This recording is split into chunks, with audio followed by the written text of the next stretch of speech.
priorité régionale, déposée le 16 octobre dernier par le groupe UDI Union Centriste. Je cède la parole à Valérie Létard pour la défense de l'urgence de cette motion. Madame la sénatrice, vous avez la parole. Merci, Madame Monsieur le Président. Chers collègues, effectivement, il me revient de défendre l'urgence de la motion, faire de l'urgence climatique et environnementale une nouvelle priorité régionale. Et évidemment, comme vous l'avez rappelé, Monsieur le Président, nous venons de connaître de dramatiques inondations dans l'Aude, l'équivalent de 3 mois de pluie tombée en quelques heures dans la nuit de dimanche à lundi, avec un bilan humain très lourd de ces pluies diluviennes. Nous avons bien évidemment nécessité, et nous rappelons que nous nous associons aux pensées pour les familles des victimes que vous avez rappelées, les sinistrés qui subissent actuellement le pire et les secours qui sont toujours à pied d'œuvre. Malheureusement, de tels événements ne sont plus exceptionnels, mais amenés à se reproduire de plus en plus fréquemment. Le climat change et impacte d'ores et déjà le quotidien de nos territoires et de nos populations. C'est vrai dans l'Aude aujourd'hui, ça a été vrai à de nombreuses reprises déjà dans de nombreux territoires de notre région des Hauts-de-France.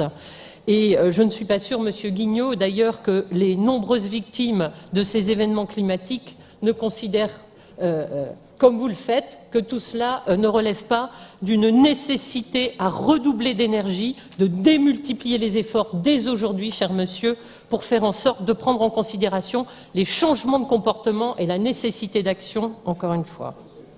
Alors en effet, le rapport du GIEC, et il est tout récent, et il est ici, il date de quelques jours, a rendu public le 8 octobre dernier, eh bien, des éléments qui alertent, qui interpellent, qui inquiètent, et en tout cas qui nécessitent que nous agissions vite et fort. Un exemple des phrases qui sont retenues dans la synthèse du rapport du GIEC. Les émissions mondiales nettes... Juste pour vous indiquer que vous aurez 2 minutes de plus en prenant le temps de parole du groupe LR, ce que vient de me signaler Monsieur Coulon.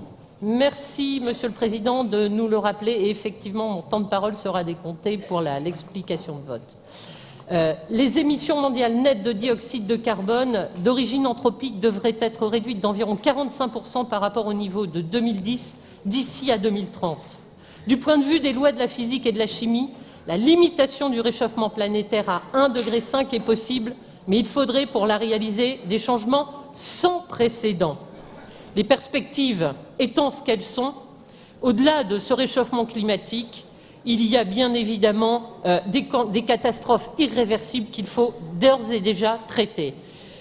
Nous devons, Monsieur le Président, au regard de tout cela, eh bien, être davantage dans l'anticipation, la prévention et rebalayer nos politiques publiques et notre politique régionale dans toutes ses composantes thématiques pour répondre à cette urgence et cette nécessité d'agir.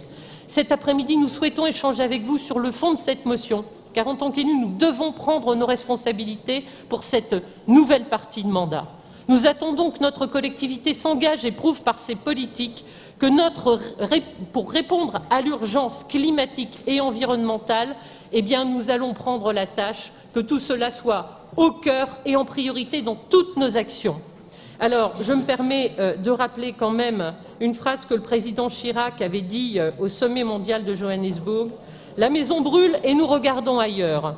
Aujourd'hui, et vu ces chiffres, eh bien, nous n'avons plus le droit d'ignorer cette évidence majeure et nous devons vraiment agir et agir dès aujourd'hui.